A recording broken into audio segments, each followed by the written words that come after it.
Hello guys, and welcome back to another Premiere Pro tutorial. So over here I've got a file that I want to turn to black and white, and there are a few ways to go about this. The first option is quite easier.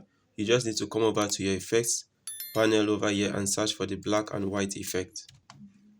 Next, you select this effect and then you drag it onto this file over here, whether it's your picture or a video, and automatically Premiere Pro will take out every color from that file.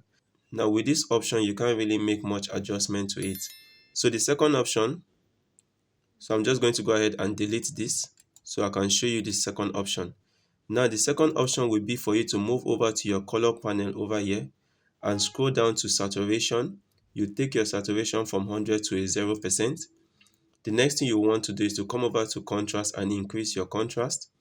And as you can see, we have the option of playing with some of these other options. You can come over to blacks and reduce your blacks. It depends on what you want.